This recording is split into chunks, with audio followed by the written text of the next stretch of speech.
En lo que tenemos también por delante esta semana, Banco Central Europeo, Reserva Federal, recuerden. Vamos allá con Hans-Jôrg Naumer, director de Global Capital Markets Systematic Research en Allianz Global Investors. Hans, good afternoon. Thank you so much for being in Negocios Televisión. Pleasure to be with you. Hello all. Hans, today we had PMI data in Europe. The majority of this data has been below 50 points in almost every single country here in Europe. The big question is if Europe will enter a recession, not in terms of the Eurozone, because we're already in a technical recession, but the rest of the countries, because Germany is in a technical recession, but that's it. Are any other countries going to enter this technical recession?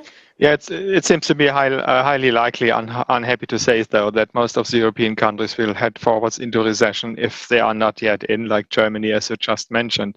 So it's not just the latest purchasing manager indices showing us this direction, but what I tend to refer even more so is our monetary aggregate. So M1, that's the narrow monetary aggregate as published by the European Central Bank, clearly collapsed throughout the last quarters, and usually that's a very good indicator, giving a single sign we are going into recession. That's it, and we need to get out as quick as possible, but now we are more or less in.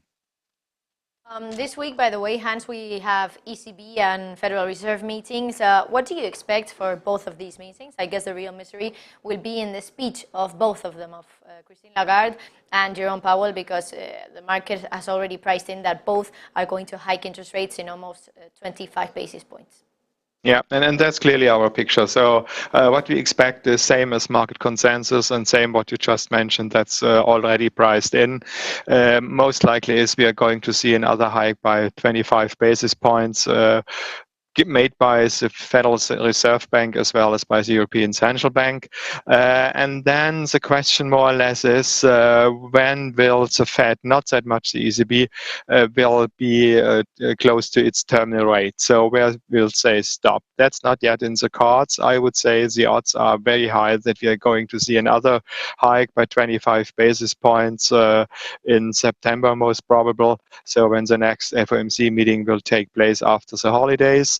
And ECB might even go a bit beyond another step after the summer holidays because inflationary pressures, recession or not, inflationary pressures are still very, very high.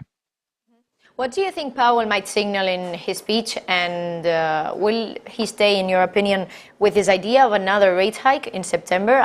You just said so, but I don't know if you expect Jerome Powell to insist in this idea. Yeah, Jerome Powell might be a bit more relaxed and a bit more reluctant even to signal another hike.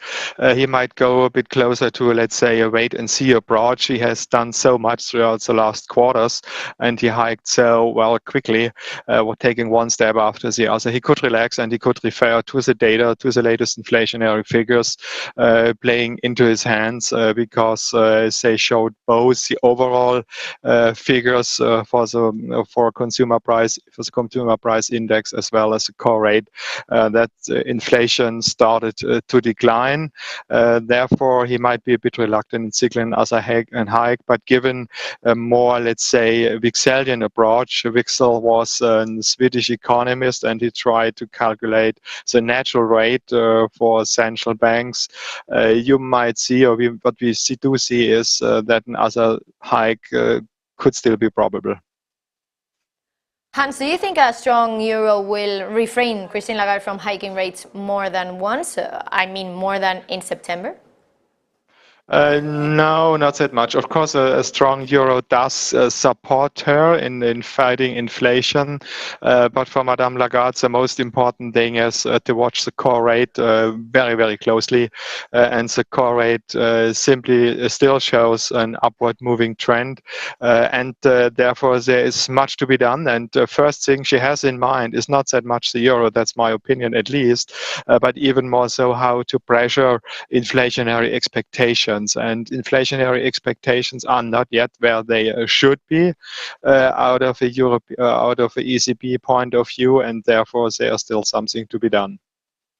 Hans-Jôrg Naumer, director en Global Capital Markets y Thematic Research de Allianz Global Investors. Hans, thank you so much for being in Negocios Televisión. It's been a pleasure to speak to you. Pleasure likewise. Have a nice day. Bye. Have a nice day for you as well.